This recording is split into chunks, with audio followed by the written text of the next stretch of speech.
Végső soron minden nagy mű, legyen az film vagy regény, rólunk is szól. Nem véletlenül került fel ez a történet Homérosznak az Odüsszeája is, Christopher Nolannak, a sztárrendezőnek a palettájára. Az út mindig az életnek, az emberi tapasztalatnak, az alkalmazkodásnak és egy ilyen belső fejlődésnek a metaforája.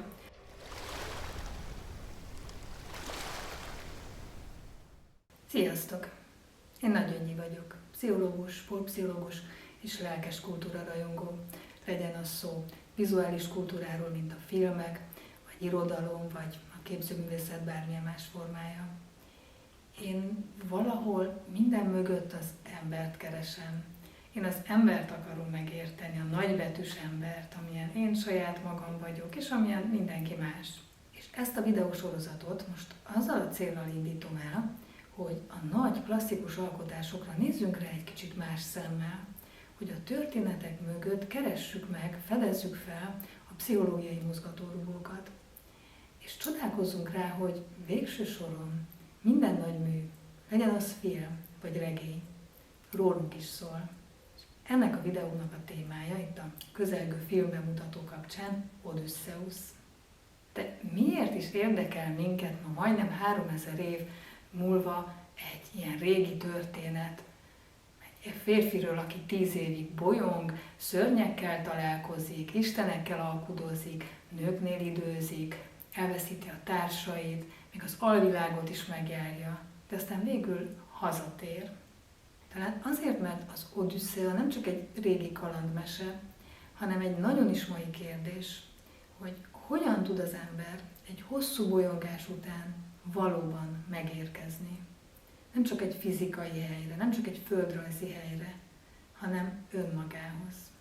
Megérkezni a saját életébe. És hát Odüsszeusz történetét értelmezhetjük akár úgy is, mint egy személyiség fejlődést. Vagy ha így tetszik, akkor a tudatunk fejlődésének a történetét. Én azt gondolom, hogy minden jó író és minden igazán jó filmrendező egyben zseniális pszichológus is. Mert egy jó film vagy regény kérdéseket vet fel bennünk, kicsit átalakít, átformál. Tehát amikor moziból kijövünk, már nem ugyanazok az emberek vagyunk, mint akik bementünk a moziba. És ugyanígy van ez a jó regényekkel is. És mi emberek, mi szeretjük a történeteket, meséket, a mítoszokat, a legendákat. És gondoljunk arra, hogy amikor még nem voltak filmek, nem volt YouTube videó, nem volt TikTok videó, még regények se voltak, akkor az emberek körülülték a tüzet, és meséltek.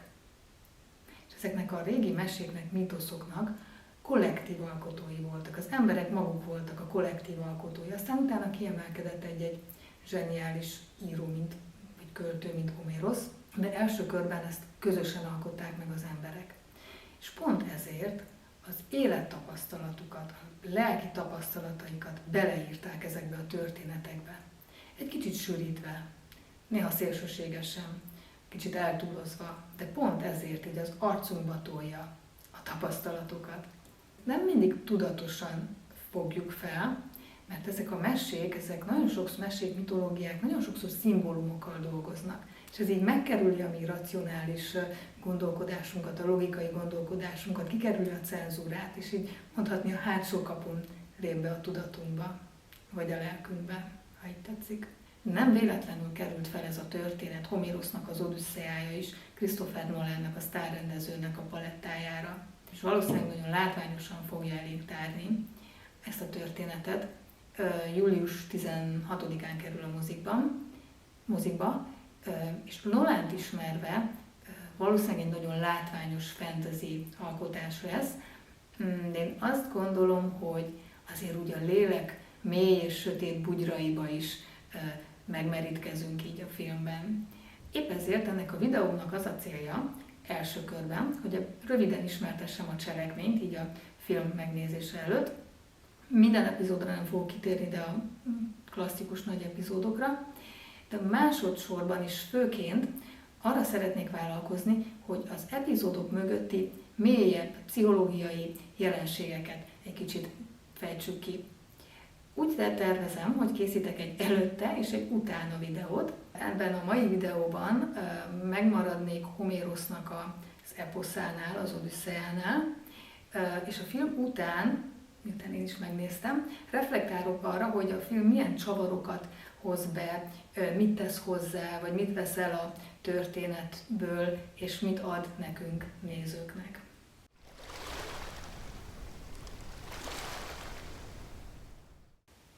Miről is szól az Odüsszea? Az útról természetesen, és itt az utat értsük metaforaként. Az út mindig az életnek, az emberi tapasztalatnak, az alkalmazkodásnak és egy ilyen belső fejlődésnek a metaforája. Már ha csak egy kicsit így kulturálisan kitekintünk, nagyon-nagyon sok mű alkalmazta az utat, mint szimbólumot, mint metaforát. Például a legelső, a Gilgamesnek az eposza, ez egy 4000 éves történet. Ott az út az nagyon sok mindenről szól, barátságról, szerelemről, közben küzdelmekről, nagyon sok veszteség és gyász éri a főhőst. Végén a konklúzió az, hogy a halandósággal hogyan tudunk szembenézni. Utána röpke 1000 év elteltével jön a Odüsszea. Az 1400-as években ugye Dante megírja az isteni színjátékot. Ez egy metafizikai út a poklon, a purgatóriumon keresztül, és akkor végül megérkezés a mennyországba. Tehát ez is egy ilyen belső lelki utazás. Aztán megint pár száz év után említeném Don Quixote-t, ez egy nagyon érdekes cuki történet, ahol az út inkább annak az ütköztetése, hogy mi az, ami a valóság, és mi az, ami illúzió. De van magyar vonatkozásunk is. Szerb Antal megírta a Utas és Holdvilág című zseniális regényét szerintem. Ott a főszereplőnek az útja egy kicsit menekülés a polgári világnak a kötöttségei elől, de valahol egy szembenézés a múlttal és egy feldolgozása a múltnak, de hogyha megnézzük az összes nagy fantasy klasszikust, a Gyűrűk urától kezdve a Star Warson keresztül, a Matrixig, valahol mindig van egy út, egy folyamat, és az utazás ott mindig egy ébredés, egy beavatás, vagy egy identitásváltás, ha így tetszik. Tehát az út egy metafora is egyben. Nem csak a kalandok, nem csak a fizikai helyváltoztatás fontos, hanem a belső út is, a belső folyamat, a lelki folyamat. És most itt nem szeretnék irodalomórát tartani, egyáltalán nem akarok elemzésekbe belebocsátkozni. Annyit említenék meg itt az elején nagyon-nagyon röviden, hogy ugye az Odüsszeát az Homérosz írta, időszámítás előtt 800 évvel körülbelül, ő 2 ilyen nagy eposzt írt, az Iliászt és az Odüsszeát. Az Iliász az a trójai háborúról szól, hát főleg Achilleusznak a dühéről, haragjáról, de ebben most nem menjünk bele. És az Odüsszea, ami ugye a főhősnek, Odüsszeusznak a hazafelé tartó útját, ezt a 10 év bolyongást írja le. Ezeket a számokat kezeljük egy kicsit nagyvonalúan, mert azt tudjuk, hogy ugyanúgy, hogy a Bibliában is a számok azok nem mindig konkrét időtartamot jelölnek. Valószínűleg itt a számoknak szimbolikus értelme is van. 10 az mindig egy ciklus, az ugye egy kerekszám. A görögöknél nagyon fontos volt Pitágorász miatt is, de ebbe sem megyek most bele. De ki is Odüsszeusz? A magyar fordítás, a Debecseri Gábor féle fordítás így kezdődik. Férfiúról szólj nekem, múzsa, ki sokfelé bolyongott, és hosszan hányódott. Ez inkább a helyváltoztatásra utal, de a görögben a polytróposz kifejezés szerepel itt, mint jelző, a férfiúnak a jelzője, és ez már kétértelmű. Itt Homérosz egyrészt utal arra, hogy sokfele fordult, tehát hogy sokfele megfordult fizikailag, de arra is, a polytróposz szó azt is kifejezi, hogy sokoldalú. Sok arca van, és itt már rögtön bejön a lelki vonzat is. Az angol fordítások közül nekem nagyon tetszik Emily Wilsonnak a fordítása. Ő úgy fordítja a görögöt angolra, hogy tell me about a complicated man. Tehát ugye mesél nekem egy bonyolult emberről. Ez a complicated man, azért itt már érezzük, hogy ez nem annyira pozitív. Komplex karakter, összetett karakter, de aki tele van ellentmondásokkal. És hát őszintén nem mindannyian ilyenek vagyunk, hogy tele vagyunk ellentmondásokkal. Nagyon leegyszerűsített karakterek azok, akár filmben, akár regényben, akik nagyon fekete-fehérek. És tényleg Odüsszeusz nem egy makulátlan hős. Nagyon okos, ravasz, kitartó tud lenni, tud küzdeni, alkalmazkodni, nagyon leleményes, de ugyanakkor borzasztó hiú, tud gőgös lenni, impulzív, manipulatív, és hát néha kegyetlen is, gondoljunk a hazatérésre. És amit pszichológiában úgy szoktuk megfogalmazni, hogy valaki konfabulál, ez tulajdonképpen annyit jelent, hogy hozzátesz valamit az igazsághoz, azaz hazudik. Hát Odüsszeusz azért nem mindig az igazat mondta. Itt egy kis kitekintés. Álljunk meg egy picit, és kedves hallgató, te is tedd fel magadnak a kérdést, hogyha te egy jelzővel kéne jellemezned magad, úgy, ahogy a Odüsszeusz megkapta a Polytroposz jelzőt, te milyen jelzőt választanál magadnak? Milyen szerepekben látod te magad? És ebből melyik az, ami úgy igaz rád, Isten igazából, és melyik csak egy maszk, amit időnként fölteszel magadra, utána leveszed? Mi az a szerepeid közül, vagy a jelzőid közül, amit elhagynál, vagy amit csak átalakítanál egy kicsit, amit erősítenél belőlük, és itt a különböző jelzők, vagy a különböző szerepek közül melyik a hangadó, melyik az, amelyik tényleg a kezébe tartja a kormányrudat. És Odüsszeusz, mint mesélő, pont ezért fontos. És ezért jó Homérosznak az epossza, mert annyira modern, mert nem az történik, hogy elindulunk A-ból és eljutunk B-be, nem. Az egész egy ilyen csavaros történet, különböző helyszínek, különböző idősíkok váltják egymást, és a narrátor is váltja egymást. De Odüsszeusznak a bolyongását a saját elbeszéléséből tudjuk meg, ez valahol az első egyharmadának a vége fele kezdődik, ahol ő a Fajákok szigetére ér, akkor már nagyon sok kalandon túl van, az egy biztonságos, támogató környezet, és ott elkezdi mesélni, és ott összerakja az életének legalábbis ennek a 10 év bolyongásának a narratíváját. És nagyon érdekes megfigyelni, hogy itt eközben is van egy változás, egy hozzáállásbeli változás. Az elején a felelősség az mindig kifele hárul, mindig az istenek, a hibásak, meg a társak, mindig mindenki más, csak épp ő nem. És ahogy haladunk előre a történetbe, egyre inkább tudja vállalni a saját hibáit, a saját felelősségét.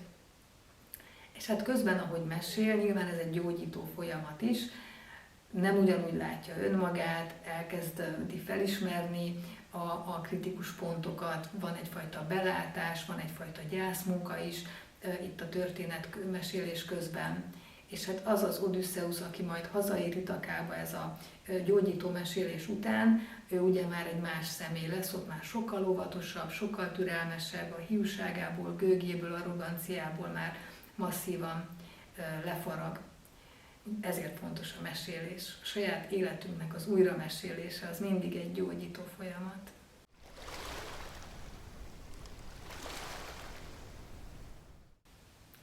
És egy kicsit hosszú bevezető után most végre megérkeztünk az epizódokhoz. Kezdjük el megnézni a részeket. Először is Trója után miért nem tud egyszerűen hazaérkezni Odüsszeusz? Miért van szükség erre a 10 éves bolyongásra? Hát Odüsszeusz egy győztesként indul haza, ő volt a ravasz görög katona, aki kitalálta a trójai falónak a cselét. Elindulnak hazafele, de nem érkezik meg. Olyan, mintha a külső győzelem után nem jönne meg a lényeg. És elindul egy belső út.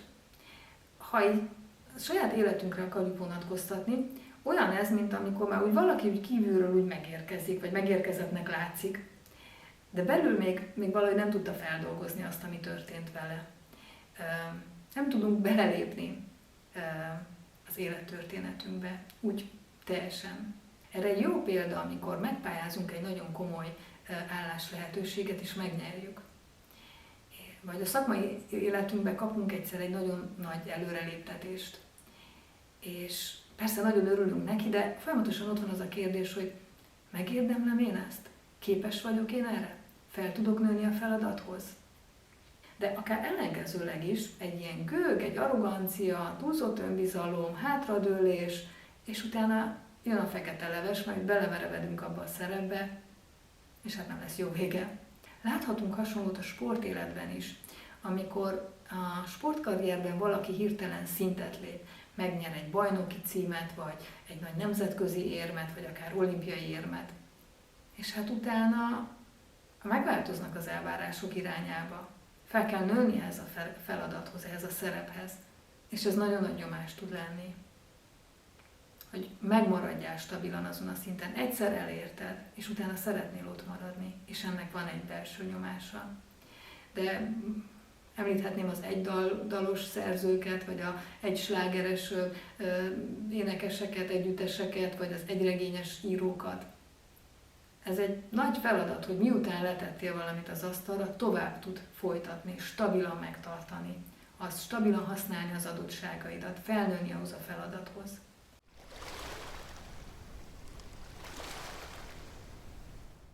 Nem fogok minden egyes epizódról mesélni, csak kiválasztom a nagyon fontosakat, és azokat, aminek tényleg mélyebb lelki háttere van. Úgyhogy az első, amit kifejtenék, az a lótuszevőknek a szigete. Hát én ezt úgy nevezem, hogy a tompítás csábítása, vagy a felejtés csábítása, vagy mondhatjuk úgy is, hogy love, peace, happiness. Ha megérkeznek a lótuszevők szigetére, ahol ezeknek a virágoknak, a lótuszvirágoknak a nedvét fogyasztja mindenki, és őket is bőségesen megkínálják, és ettől mindenki ilyen kellemesen betompul, senki nem akar sehova menni, az emberek ott letelepednek, és Odüsszeusz alig bírja visszarángatni őket a hajóra. Azt hiszem, hogy a mai kor embere számára ez az egyik legaktuálisabb csábítás itt a Odüsszeusz történetéből. És nem kell olyan szélsőségekbe menni, mint drog. Gondoljunk csak a digitális tompításra, a közösségi médiára, a sorozatdarálásra, hogy állandóan akarunk csinálni valamit, a FOMO, vagy a túlevés, túledzés, túlvásárlás, de lehet egy ilyen spirituális levegés is. Amikor a valódi munka elmarad, csak áltatjuk magunkat, hogy valami nagyon jót csinálunk, pihenünk. Ez a felejtés és a függőségnek a metaforája, ez a sziget. Ez a blágy, felelősségmentes semmittevés, és elfeledti az ember, ahogy Odüsszeusznak a csapata is elfeledték, hogy mi az igazi céljuk, a hazatérés. A mai életben azt mondhatnánk, hogy nem élünk termékeny és értelmes életet, nem használjuk ki a képességeinket, és nem jutunk el az önmegvalósításig, mert mindig van valami más, ami fontosabb, vagy ami kellemesebb. Úgyhogy ha már így kitekintünk így a saját életünkre, akkor kérdezzük meg magunktól, hogy mi az, ami a saját életünkben a lótusz szerepét szimbolizálja. Mi az, amivel hát így gyógyítjuk, vagy inkább elaltatjuk magunkat. Mikor mondjuk azt, hogy most csak így pihenek, meg most erre szükségem van, meg ez kell nekem, ezt megérdemlem, ahelyett, hogy tényleg oda tennénk magunkat, és végeznénk azt, amihez van képességünk, vagy amiben tudnánk fejlődni. Hát hol pihenés ez, hol igazi pihenés és gyógyítás, öngyógyítás, és hol csak egyfajta menekülés vagy elkerülése a komfortzónán kívüli tevékenységnek.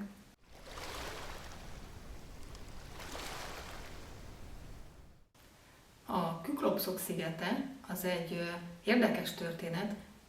Az elején Odüsszeusz ravasz, erőt mutat, leleményességet, meg önkontrollt, aztán a végén pedig átcsúszik a gőgbe, meg az indulatosságnak a hibájába.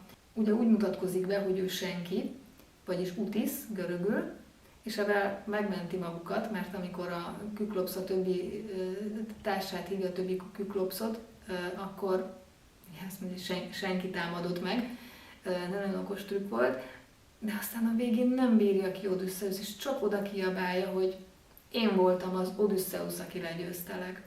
Szóval az elején, amikor nem árulja el a nevét, az egy nagyon nagy bravúr. Egy olyan világban, a görög világban, amikor a hírnév volt az embernek a legfőbb értéke, amúgy meg ma is, sokszor. De aztán amikor távoznak, akkor nem bírja ki, hogy ne tegye oda ezt, hogy én vagyok az, hogy... És hát Posszeidónak a haragjautól is éri őket. Ez mai nyelven az impulzuskontrollnak a hiánya egyrészt, hogy nem tudom megállni, hogy ne az enyém legyen az utolsó szó, ne tegyek oda valamit. Másrészt pedig ugye ez a hiúság, ez az elismerés éhség, hogy tudják, hogy én voltam, hogy tudják a nevemet. Ezt úgy is nevezzük a pszichológiában, hogy narcisztikus sérülékenység, amikor nem bírom ki, hogy ne áruljam el, hogy ki vagyok, nem bírom, hogy ne arassam le a dicséretet. És nagyon érdekes, hogy a Fajákok szigetén ott már Odüsszeusz ezt megfejlődi. Ott már nem esik ugyanebbe a hibába. Ott ugye az történik, hogy az elején nem ismerik az ő identitását, és este a vacsoránál egy landos elkezd Odüsszeusznak a legendájáról mesélni, énekelni, és ott Odüsszeusz nem szólal, meg nem mondja, hogy ez én vagyok, ott csak egy csendben elkezd sírni. És csak később, másnap a vetélkedés, a verseny után, miután mindenkit lenyűgöz a fizikai erejével, ott derül ki, és ott azért úgy már elmondja, hogy ő Odüsszeusz. És akkor megint egy kis kitekintő. Vajon vannak olyan helyzetek az életünkben, amikor elbírjuk viselni, hogy valamilyen környezetben, valamilyen szituációban senkik legyünk, hogy ne tudják rólunk, hogy kik vagyunk, milyen eredményeink vannak, mi van a hátunk mögött, milyen összeg van a bankszámlánkon. Mit jelent az, hogy kifelé a külvilág fele egy ideig nem mutatunk semmit, nem mutatjuk fel a látványt? És hogy mi ad ehhez belső erőt, motivációt, hogy kibírjuk ezt az időszakot? Vannak-e olyan időszakok az életünkben, amikor csak csendben végezzük a munkánkat, nincsenek látványos eredmények, és csak a belső értékeinkre támaszkodunk? Ezeket nevezem én a sportolóknál ilyen hangya időszakoknak, amikor csak gyűjtünk, edzünk, eltelik egy fél év is, hogy tulajdonképpen semmi látvány nincs, csak a munka van. És az eredmény az utána jön, utána születeljük le ennek az időszaknak a gyümölcsét.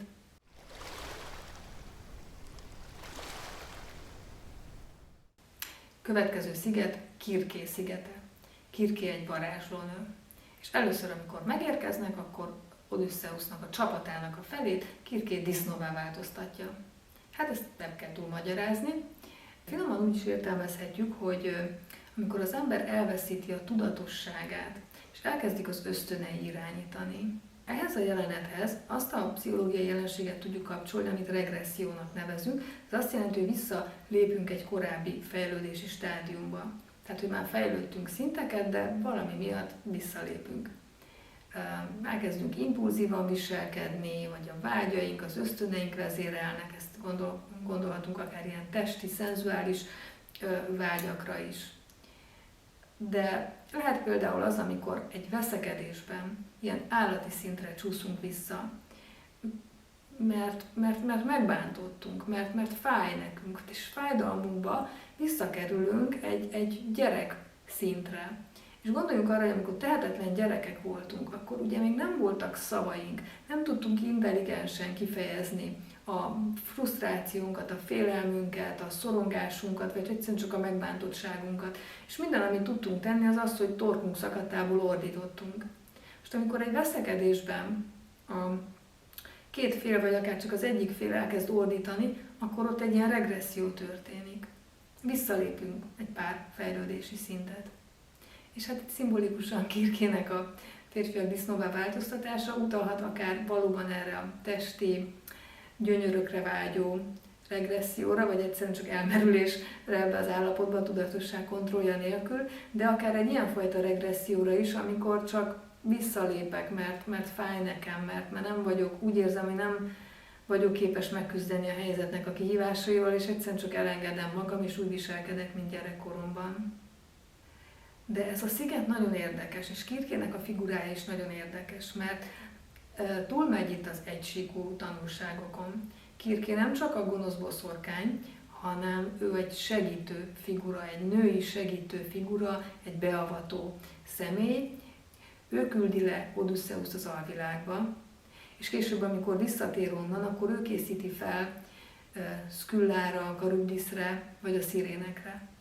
De visszatérve itt a testre, meg az ösztönökre, talán a legfőbb tanulsága ennek a látogatásnak ezen a szigeten az az, hogy megfelelő szabályozás és mértéktartás mellett az ösztönök azok nagyon jó, hasznos tanácsadóink. Hányszor van olyan, hogy valahogy ösztönösen megérzünk valami veszélyt, akár is el tudjuk kerülni, csak meg úgy azt éreztük, hogy nekünk azt nem kéne vállalni, és később kiderül, hogy igen, nagyon jól tettük azt. Hányszor van az, hogy tudom, hogy most nagyon fáradt vagyok, nagyon-nagyon határon vagyok, nem kéne lemenni edzeni, és hogyha nem megyek le edzeni, akkor valószínűleg jó, de ha lemegyek edzeni, akkor kiderül, hogy kár volt, mert pont akkor sérülök meg.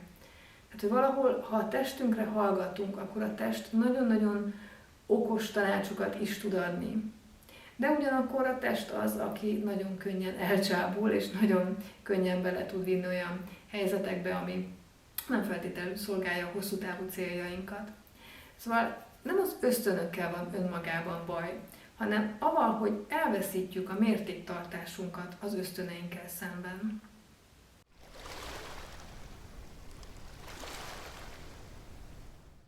És megérkeztünk az alvilágba. Ennek a fejezetnek azt a címet is adhatnám, hogy nincs fejlődés veszteségekkel való találkozás nélkül, mert ez a történetnek a lelki mélypontja. Itt Odüsszeusz lemegy a halottak közé, és ez filmográfiai szempontból megidézhetné a zombi történeteket, vagy a vámpír történeteket, de itt egyáltalán nem az. Itt nem kalandokról van szó, hanem itt kőkemény, fájdalmas szembenézéssel. Ugye itt tudja meg Odüsszeusz, hogy az édesanyja is meghalt, mivel itt látja újra halottak között. És hát itt gyászfeldolgozás van, itt traumafeldolgozás van, itt mély leckék vannak. És megkérdezhetnénk mi, hogy lehet-e úgy tovább menni, hogy nem nézzünk szembe azzal, amit már elveszítettünk? Kell-e minden veszteséggel szembenézni? Vagy mi az, ami a saját életünkben olyasmi, amit úgy legszívesebben kikerülnénk, de talán anélkül nem tudunk tovább lépni, vagy nem tudunk jól haladni a céljaink felé. És ez egy nagyon szép átvezetés a pszichológiai munkához, mert az ember nem csak előre felé halad, hanem néha lefele is kell menni, le a mélybe. Ezt sportolók nagyon jól tudják, hogy ideig, óráig úgy félre lehet pakolni a kudarcokat, be lehet söpörni a szőnyeg alá. Na de mindig akkor botlunk el bennük, amikor a legfontosabb helyzetben vagyunk, amikor téthelyzetben vagyunk. De párkapcsolatoknál is így van ez. Ameddig nem dolgoztuk fel az előző szakítást, vagy az előző 5 szakítást, addig ugyanazokba a hibákba esünk bele. Mindig ugyanazok a nehézségek elé kerülünk. De munkahelyen is. Hogy van az, hogy mi mindig ugyanolyan rossz főnököt fogunk ki? Így tud elcsúszni egy egész élet, hogy gyerekkori traumákat nem dolgozunk fel, az első párkapcsolatból bennünket ért sérelmeket csak úgy ott hagyjuk, különböző kudarcélményeket, és aztán ezek triggerpontok lesznek egész életünk során. És a környezetünk nagyon könnyen tudja nyomogatni ezeket a piros gombokat, és mi csodálkozunk, hogy mindig ugyanaz a helyzet jön elő. Valóban. Szóval van egy nagyon jó mondás, amit én nagyon szeretek, de nem az én mondásom, nem akarom magamnak tulajdonítani, de nagyon sokszor mondogatom én is. A múlt eseményei nem változnak, csak mi változunk. És az alvilágban Odüsszeusz nagyon jó tanácsokat is kap. Itt találkozik Agamemnonnal. Agamemnonnak elég szomorú sorsa van, bár nagyon gyorsan, relatíve gyorsan hazakerült Trója után a háborúból. Hát mégis ami otthon várja, az nagyon szomorú. A felesége és a szeretője meggyilkolják Agamemnont. Azt hagyjuk is, hogy ott ennek van egy kis bosszúszaga is. Ez egy hosszabb történet az Ifigéniával, ezt most itt nem fejtem ki. De Agamemnon azt a tanácsot adja Odüsszeusznak, hogy amikor hazaér, akkor ne fedje fel egyből a személyazonosságát, legyen óvatos, ne bízzon meg naivan mindenkiben. És ez egy nagyon jó tanácsnak fog bizonyulni. De ott van Achilleus, a trójai hős, akinek az életében a legfontosabb volt a dicsőség, a harci dicsőség, a győzelem.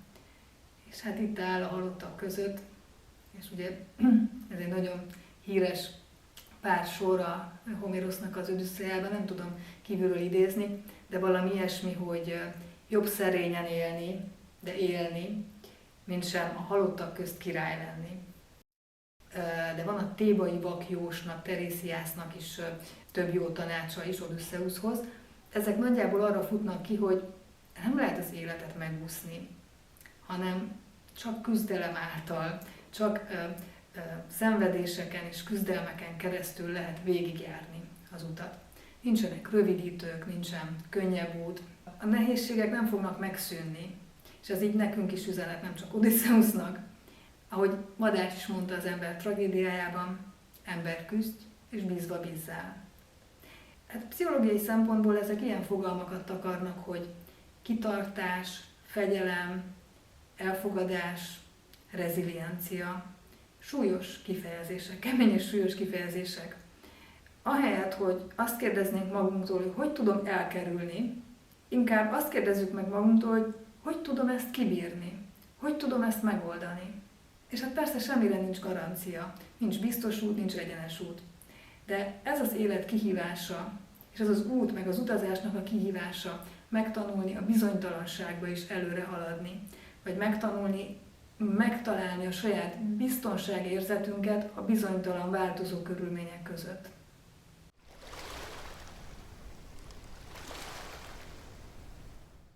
És most közeledünk a Szirének szigetéhez. Még Kirké adott egy jó tanácsot Odysseusnak, ugye ez a varázsló, aki a társait disznóvá változtatta, hogy a Szirének szigeténél tömje be viasszal a katonáinak, a levezősöknek a fülét, ő magát pedig kötesse ki magát az árbóchoz, és bárhogy is kiabálna, hagyja meg a legénységnek, hogy onnan leveszedjék. Erről már készítettem egy videót, illetve erről beszéltem már egy videóban a Mentál Tréning sorozatban. Ez az önszabályozás, ez a tudatos önszabályozás témája, hogyha tudom előre, hogy el fogok gyengülni, akkor jó előre lefektetem a kereteket, és megszabom a határokat, hogy ne essek kísértésbe. Ez volt az első téma, ami a szirénekhez köthető, de most szeretnék egy másik vetületéről is beszélni. Meg amit az előző videóban nem hangsúlyoztam, hogy miről énekelnek a szirének? Miért olyan csábító az ő daluk? Azt írja Homérosz, hogy a szirének mindent tudnak. Tudják azt is, hogy mi történt Trójában. Egyrészt mondhatnánk azt, hogy hát persze ez egy nagyon emberi tulajdonság kíváncsi lenni, megtudni mindent. Tehát, hogy tudásvágy, határátlépés. És ez jó. Tudatosan vállalni, hogy akkor én nem kerülöm el a kihívást, nem tompítom be magam, hanem én igen, tudni akarok, fejlődésre vágyok. Ugyanakkor meg miért akarja hallani Odysseus, hogy Trójában mi történt? Hát nyilván ez egy kis dicsfény számára, hiszen ő oldotta meg a trójai háborút. És azért hangsúlyozom ezt ki, mert itt jön be a mai aktualitás, a mai kor emberének üzenete, embere számára az üzenet, hogy ez egyben csapda is. Nagyon szeretjük azt hallani, amire a lelkünk vágyik, és a szirének pont ezt adják meg Odysseusnak, és nekünk is ezt adnák meg, hogy tessék, itt van, ugye a social media, stb. Ezt akarod hallani, a lájkokat akarod, ez a validálás, ez a megerősítés, és ez függőségben tart.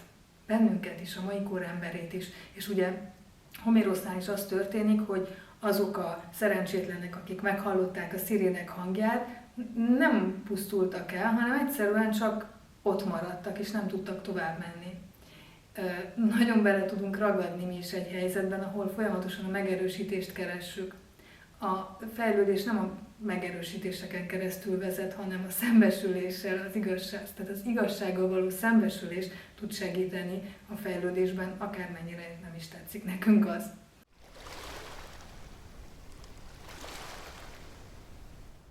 Azt eddig nem említettem, de Odysseusnak a legénysége folyamatosan fogyatkozik. Itt elpusztul egy pár, ott megeszi a küklopsza 5-6 darabot belőlük, tengerbe fúlnak, mindenféle szörnyűségek történnek velük, és amikor megérkezik Odysseus Kalipszó szigetére, itt már egyedül marad. Kalipszó, ő egy isteni teremtmény, egy gyönyörű szép istennő, a Nolan filmben Charlize Theron játsza. És ez nagyon megszereti Odysseust, elcsábítja, és hát Odysseus itt is marad 7 évig. Most 7-es évszámot azt kezeljük egy kis fenntartással, mert ezek ilyen szimbolikus számok. Akár a 7 év jelenthet egy életciklust, egy életszakaszt, egy életfázist. Nem biztos, hogy ez konkrétan 7 évre vonatkozik. Az a lényeg, hogy miközben itt van, és látszólag kellemesen és kényelmesen tölti a napjait, főleg az éjszakáit, mégis ő egy megtört, egy vágyakozó, de az életében elakadt ember. Minden nappal ül a tengerparton és sír és sóhajtozik, és már úgy hazautazna. De Kalupszó fogja tartja, nem engedi el, különben is már egyedül maradt, és semmiféle eszköze nincs, legénysége sincs, ahogy tovább jutna. De mégis ez az megtört, meggyötört embernek van olyan akaratereje, hogy ellen tud állni valami nagyon fontosnak, az ellenállhatatlan ajánlatnak. Kalupszó megígéri neki, hogy halhatatlanságot és örök ifjúságot ad neki, ha vele marad. És ennek tud nemet mondani Odüsszeusz. Most ki az a mai életben, aki ennek a csábításnak ellenállhatna? Mi mindent megteszünk azért, hogy fiatalabbnak nézzünk ki, hogy elkerüljük a halált, hogy elkerüljünk minden végességet. Odüsszeusz mégis itt a abszolút bizonytalan kimenetelő opció mellett dönt, visszautasítja a szerelmet, az istennő szerelmét, a halhatatlanságot, az örök fiatalságot, és ő nekivág a hazafele útnak egyedül egy összetákolt tutajon. Kalupszó ezt a kényelmes stagnálást jelképezi, amit mi is megélünk az életünkben. Hogy néha olyan nehéz elhagyni azt, ami kényelmes. Valahol érezzük, hogy nem ez az igazi út, nem ez a mi életünk, de annyira kényelmes. Nézzünk rá a saját életünkre, hogy mi az, ami nagyon biztonságos, de ugyanakkor meg fogva tart, nem enged tovább lépni. Biztos, hogy volt az életünkben olyan, hogy úgy kívülről látszólag úgy jó volt, úgy rendben volt, de mi valahol belülről mégis azt éreztük, hogy tovább kéne lépni, ez így nem jó. Lehet ez egy munkahely, ahol nincs fejlődési lehetőség, úgy jók a körülmények, úgy meg vagyunk, de érezzük azt, hogy itt nem tudunk előrelépni, nem tudjuk fejleszteni a képességeinket. De ugyanígy lehet egy rossz párkapcsolat, egy rossz házasság is. Nehéz kilépni, gazdasági előnyök, komfortzóna, mit szólnak mások, mindig van valami kifogás a gyerekek, a nem tudom mi miatt. Észrevesszük-e, amikor ilyen hamis identitás mögé bújunk, hamis szerepek mögé bújunk, olyan maszkokat hordunk, amik már nem a miénkek, vagy ráégtek már úgy az arcunkra, hogy már nehéz levenni. Hát erről szól Kalupszó, a kényelmes stagnálásról.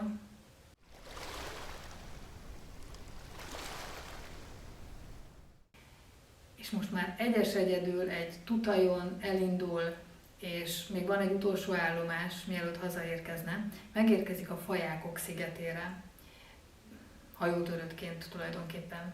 És itt ér össze a múlt a jelennel, és itt indulunk ténylegesen tovább Odüsszeusszal, mert a Fajákoknál csak elmeséli az egész útját, és mi csak így konstatáljuk a mesélés közben, hogy hol vannak a fejlődési pontok Odüsszeusznak a történetében, a élete narratívájában, de innen aztán tényleg elindul hazafele.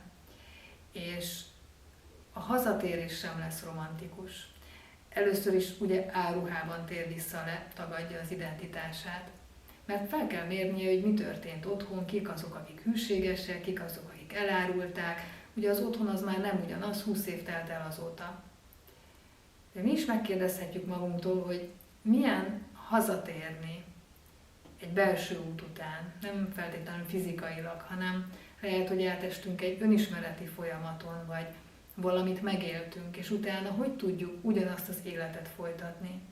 Ez előfordulhat egy barátságban, egy párkapcsolatban, amikor a két fél már két különböző irányba fejlődik, nincs már közös útjuk. Úgyhogy Odüsszeusznak is ki kell derítenie, hogy van-e közös útja még Penelopéval. Vissza tud-e úgy térni, hogy elfogadják az otthoniak. És ez a hazatérés, ez így nem egy egyszerű visszatérés, hanem mindenki változik, az otthoniak változnak, Odüsszeusz változik, a helyzet megváltozik. Tudjuk, hogy tele van a ház kérőkkel, akik veszélyt jelentenek a Penelopéra is, meg Odüsszeusz fiára is, Telemákoszra is. És az otthoniak is, ugye Penelope is, és Telemákosz is el kell fogadja Odüsszeuszt. Van egy nagyon jó film, művészfilmnek mondanám inkább, 24-es film, az angol címe The Return, a visszatérés magyarul. Ralph Fiennes játsza a főszerepet, és Penelope szerepében pedig Juliette Binoche játszik.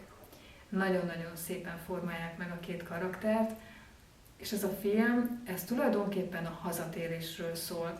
Itt nem találkozunk istenekkel, szörnyekkel, nimfákkal, szirénekkel, itt a teljes mitológiai háttér az kiesik, itt csak a valós emberi háttér marad, és ez egy kicsit nyomasztó, sötét, itt Görögországnak valóban a szegényesebb, sötét, rongyos arcát látjuk meg, és az egész az emberi interakciókról, az emberi szenvedésről, az alkalmazkodásról szól, hogy hogyan fogadja Penelope Odysseus visszatértét, illetve Odysseus, amikor visszatér, hogyan tud integrálódni újra, és hogyan tudja felvenni a fonalat, hogyan tudja visszahódítani a felesége szívét, a fiát, illetve a birodalmat, a királyságot, a hatalmat.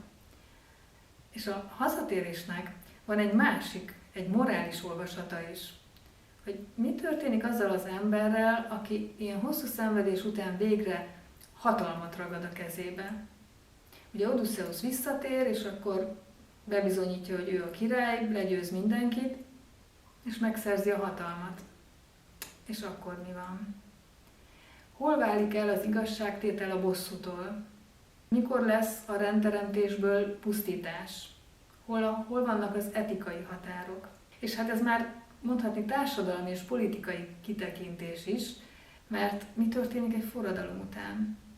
Mi van egy rendszerváltás után? Van-e helye a véres megtorlásnak? Van-e helye a tisztogatásnak? Hogyan lehet egy új rendszert a régi romjaira felépíteni? Hol illeszkedik össze az új és a régi? Hogyan lehet ezt jól összeilleszteni? Nehéz kérdések.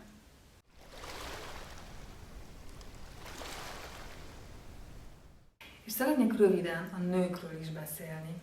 Tényleg azért mondom, hogy röviden, mert órákig tudnék erről, nagyon érdekes női alakok vannak, de próbálom röviden tartani ezt a videót. Szóval a nők. Hát ez az eposz a patriarchális társadalomban keletkezett, tehát hogy a elit férfit helyezi középpontba, ugye Odysseuszt, aki nem is akárki, de egy mélyebb olvasatban a nők legalább annyira fontos és cselekvő részei ennek a történetnek. Nem egyszerű állomások Odysseus útján, hanem lelki tükrök. Bemutatják az intuíció, a bölcsesség, a gondoskodás, a csábítás, vagy a sebzettségnek a különböző arcait. És nem véletlenül született annyi retelling. Ezek főleg a női szempontból újra mesélt Odysseus történetek. Nagyon kedvelem, kettőt különösen kiemelnék, fogok még egy picit a retellingekről beszélni, de ott van például Margaret Atwoodnak a Penelope-ja, vagy Madeline Millernek a Kirkéje. Itt nagyon mélyen mutatja be a női szereplők által megélt történéseket. Athéné, Pallas Athéné istennő, ő a belső hang, az intuíció, a bölcsesség mindig akkor jelenik meg, amikor Odysseusnak tanácsra van szüksége, vagy akár Telemákosznak, tehát hogy ő egyszerre csepegtet Odysseusnak is, Telemákosznak is bölcsességet. Ott van Penelope alakja, hát ugye a elhagyott nő, az elhagyott királynő, és ő nem egy passzívan várakozó feleség szerep, hanem ő Odysseusnak a tükörképe, a méltó társa, a méltó párja. Ő ugyanolyan leleményes, kitartó, egy fegyelmezett nő, aki ott a szövésnek a trükkjével éveken át visszatartja a kérőket. Ugye nappal, amit sző, azt éjszaka visszavonj. De nekem van egy olyan érzésem, hogy Penelope sokkal korábban felismeri Odysseust, mint ahogy a történetben ez így kiderül. Szerintem a sorok között Homérosz is utal erre, hogy ő már első találkozásnál tudja, hogy ki a koldus, aki megjelenik, és a teszt az inkább csak egy ilyen játék, valahogy azért Penelope is úgy keretet akar szabni, hogy nem ilyen egyszerű, hogy 20 év után csak úgy megjelensz.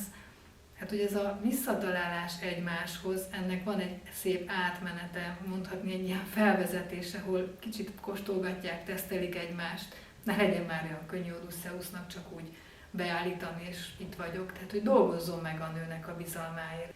Nausicaa, ő ugye a faják királylány, ő egy ilyen gyógyító, segítő kapcsolat. Itt a nőiségnek már nem a csábító oldala lényeges, hanem ez a támogató. Ők meghallgatják és segítik, visszasegítik Odüsszeuszt az életébe, a világba, és hát konkrétan is fizikailag is ugye a fajákok viszik vissza Ithakára.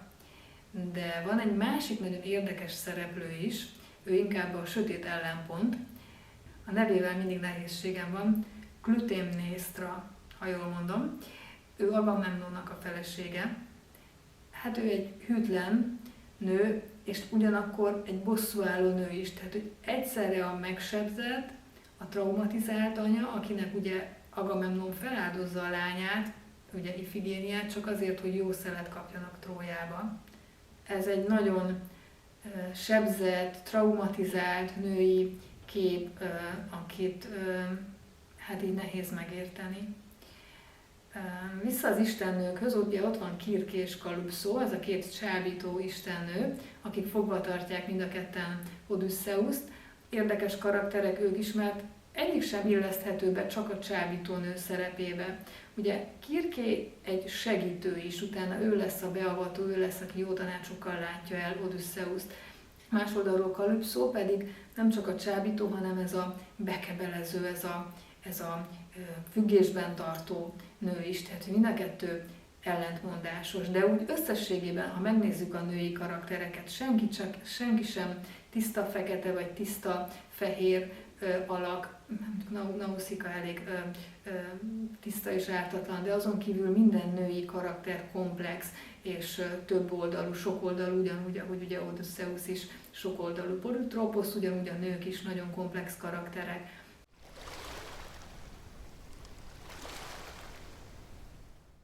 És ezt már csak záró gondolatként, ez az én saját interpretációm, hogy akár úgy is lehet tekinteni erre az utazásra, ahol elindul Odüsszeusz és egy nagy csapat, ugye a legénysége, a harcosai, és végül csak ő egyedül érkezik meg. Ez egy picit olyan, mintha itt a társak, azok Odüsszeusz személyiségén belül a különböző késztetések, ösztönös vágyak, alszemélyiségek, személyiségrészek lennének. És hát ezekből egyeseket, amik már nem hasznosak és nem jó irányba viszik, azokat leválaszt, ugye ők elpusztulnak, másokat pedig integrál magába olvaszt, ami hasznos, akár ösztön is, de ami erőt ad, ami segít neki az előrejutásba, azt átveszi, azt megtanulja azt a szerepet, másokat pedig, akik hátráltatják, akik rossz irányba viszik, azokat leválasztja magáról. És végül, amikor megérkezik Ithakába, akkor már egy átalakult, egy átdolgozottabb, egy kiforróttabb és egy egységes személyként érkezik meg, egységes személyiségként. Ott már türelmesebb, óvatosabb, bölcsebb, talán belátóbb.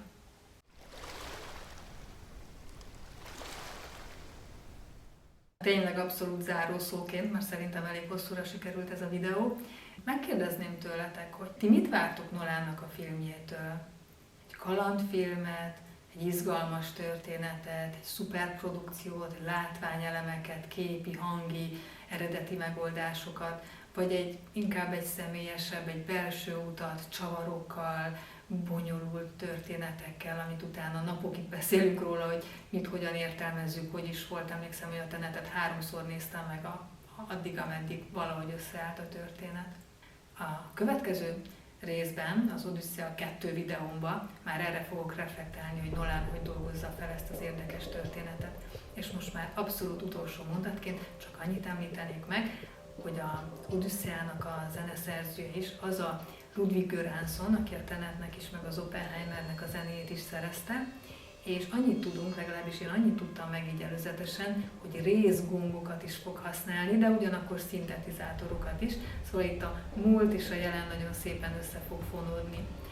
És valahol én is ebben a videóban erre szerettem volna reflektálni, hogy egy 3000 éves történet mit mond nekünk, a mai kor emberének, hogyan szólít meg, mi újat tud elmondani az életünkről, és utána hogyan tudjuk ezt beépíteni a mindennapjainkba, mit kezdünk utána vele. Úgyhogy nagyon izgatottan várom a Nolan filmet, menjetek ti is moziba, nézzétek meg, én is alig várom, és utána készítek egy újabb videót. Jó filmnézést! Sziasztok!